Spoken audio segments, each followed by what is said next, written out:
आप सभी विद्यार्थियों का आज की क्लास में हार्दिक स्वागत है। आप सभी कैसे हैं? उम्मीद करता हूँ कि सभी लोग अच्छे ही होंगे। आज हम लोग पढ़ेंगे शिक्षा प्रणाली और शिक्षण कौशल।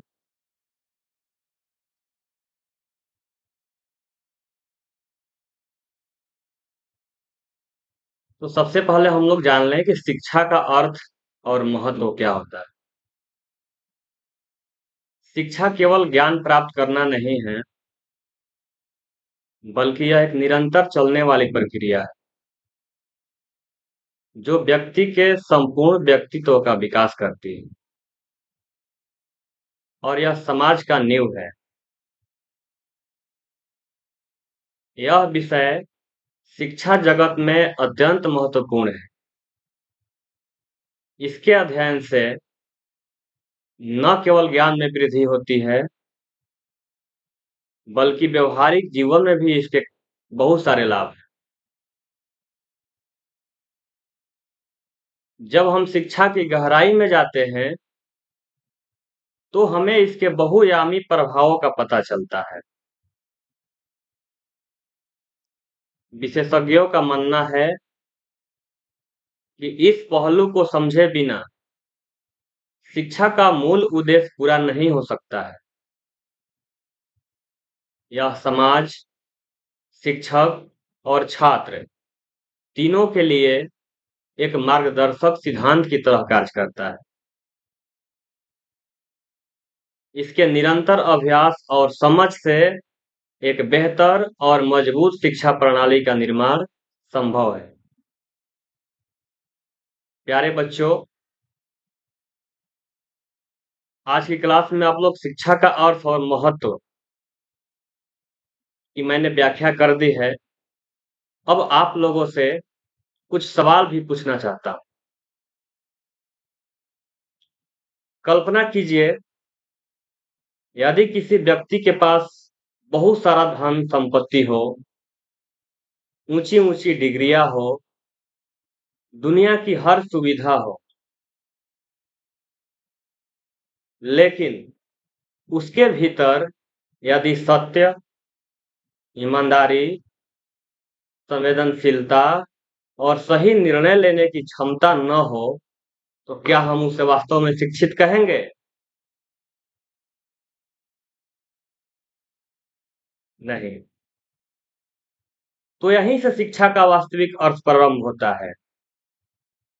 आज के समय में हम शिक्षा को अक्सर डिग्री, नौकरी और वेतन तक सीमित कर देते हैं। लेकिन भारतीय शिक्षा दर्शन हमें बताता है कि शिक्षा का उद्देश्य केवल रोजगार नहीं, बल्कि व्यक्ति का निर्माण है।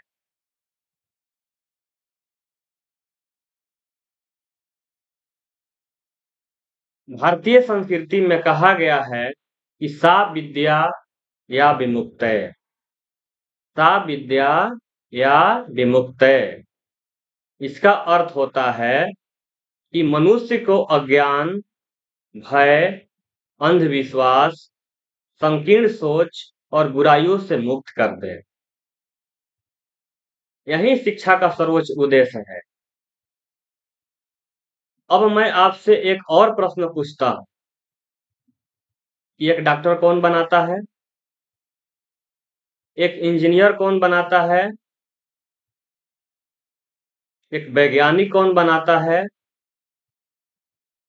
एक न्यायाधीश, एक आईएएस अधिकारी, एक प्रोफेसर, एक सैनिक, इन सब के पीछे कौन होता है?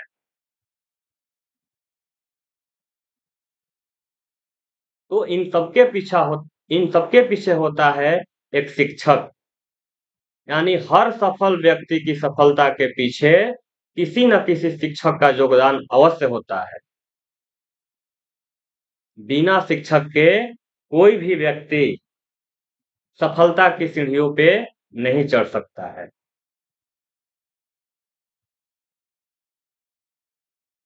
इसलिए कहा गया है कि यदि आपको 1 वर्ष का विकास करना है तो खेती कीजिए, यदि 10 वर्ष का विकास करना है तो वृक्ष लगाइए, लेकिन यदि 100 वर्ष का विकास करना है तो शिक्षा में निवेश कीजिए।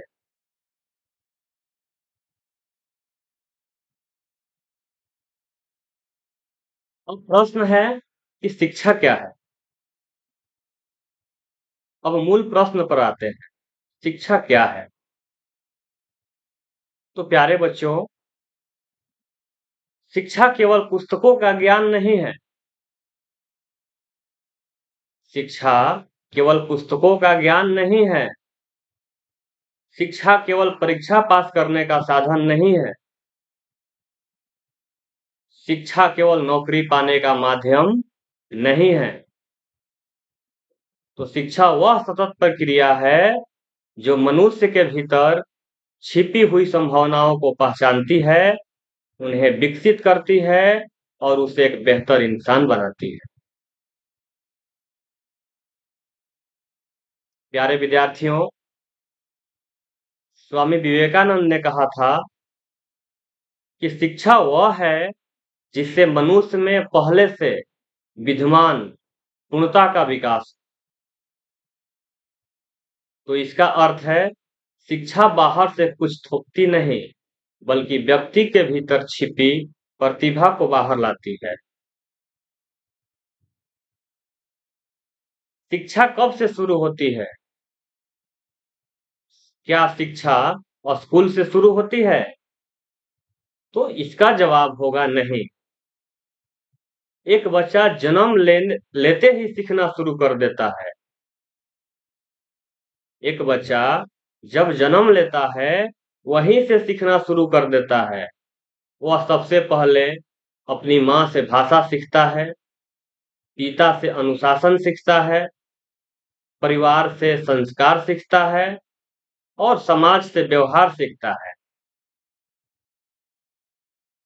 और जब वही बच्चा विद्यालय में जाता है तो विद्यालय से ज्ञान सीखता है और जीवन से अनुभव सीखता है। इसलिए शिक्षा का कोई अंतिम दिन नहीं होता है। मनुष्य जीवन भर विद्यार्थी रहता है। अर्थात शिक्षा जो है ये निरंतर चलने वाली प्रक्रिया है। हम किसी भी उम्र तक सीख सकते हैं।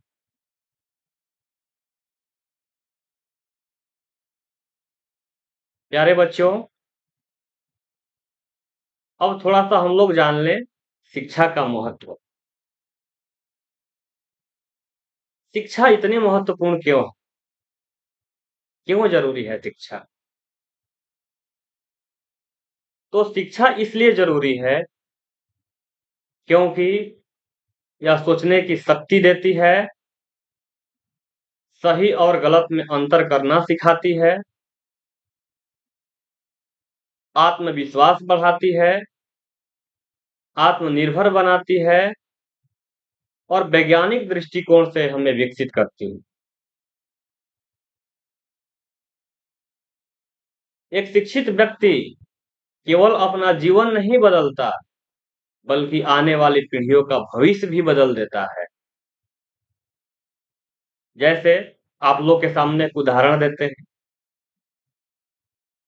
मान लीजिए 2 विद्यार्थियों ने परीक्षा दी। मान लीजिए 2 विद्यार्थियों ने परीक्षा दी।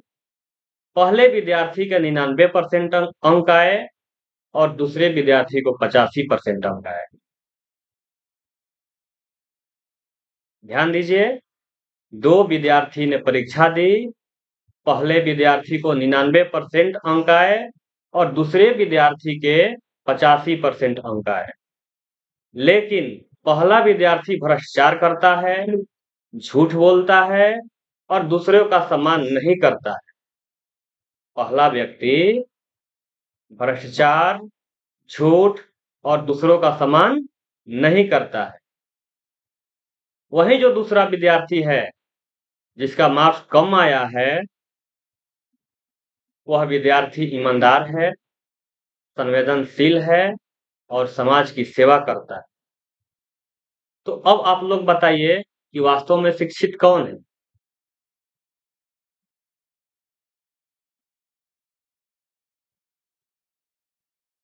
तो इसका उत्तर स्पष्ट है कि जिसके भीतर ज्ञान के साथ चरित्र भी है, जिसके भीतर ज्ञान के साथ चरित्र भी है, वही सफल होगा। क्यों? क्योंकि अंग सफलता का प्रमाण हो सकता है, लेकिन चरित्र शिक्षा का प्रमाण होता है। महान शिक्षाविदों के विचार, महान शिक्षाविदों ने अपने अपने विचार व्यक्त किया है, जिसमें महात्मा गांधी ने कहा था कि शिक्षा का उद्देश्य बालक के शरीर, मन और आत्मा का सर्वांगीण विकास करना है। ये गांधी जी का वक्तव्य था। अब आते हैं डॉक्टर सर्वपल्ली राधाकृष्णन ने कहा था कि शिक्षा का उद्देश्य केवल जानकारी देना नहीं, बल्कि जिम्मेदार और नैतिक नागरिक तैयार करना है। प्यारे विद्यार्थियों, आज की पूरी चर्चा का सार केवल एक वाक्य में समझ लीजिए कि शिक्षा वह प्रक्रिया है जो मनुष्य को सफल होने के पहले योग्य और अयोग्य होने से पहले अच्छा इंसान बनाती।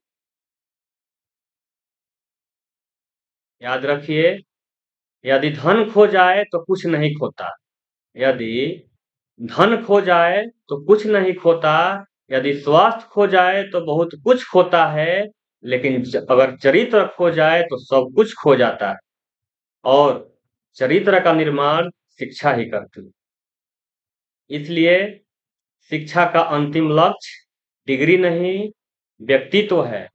नौकरी नहीं, नैतिकता है। सफलता नहीं, बल्कि सार्थक जीवन है। धन्यवाद।